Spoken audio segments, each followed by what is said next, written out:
Pied de la tour Saint-Aubin devant la préfecture. Cet après-midi, un attroupement, une manifestation de soutien à la famille Popov, un jeune couple kazakh et leurs 2 enfants, arrivés en France il y a 6 ans et qui demandent en vain sa régularisation. Depuis toutes ces années, leurs demandes d'asile sont refusées. Ils ont failli être expulsés plusieurs fois, mais leur retour au Kazakhstan est de toute façon exclu.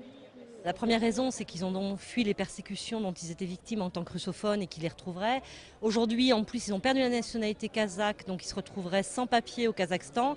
Et la troisième raison, c'est qu'en fait, leur demande d'asile en France a donné lieu à une enquête des autorités françaises au Kazakhstan, ce qui est illégal. Et du coup, ils sont encore plus mis en danger parce qu'ils ont remis en cause le Kazakhstan, grosso modo.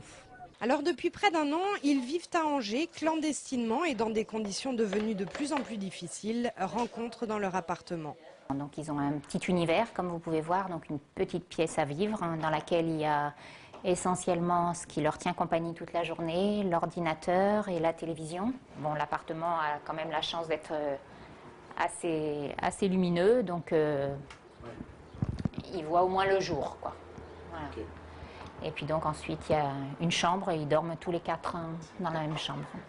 Dormir, ils n'y arrivent plus bien car cela fait maintenant 8 mois que Vladimir, Yekaterina, Véronique et Geoffroy tournent en rond ici, à ressasser dans l'exaspération et dans la peur.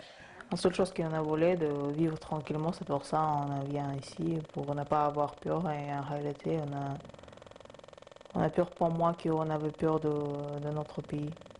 On a peur parce que il y a 3 tentatives d'expulsion. Moi, je passais 5 fois les centres de détention. Voilà, je ne peux plus. Le petit dernier de la famille, qui a 14 mois, a quasiment passé sa vie enfermé dans l'appartement et ne connaît du monde que les images de la télévision. Les Popov, apatrides et clandestins, ne rêvent aujourd'hui que d'une vie normale. C'est fou, mais je rêve payer d'impôts.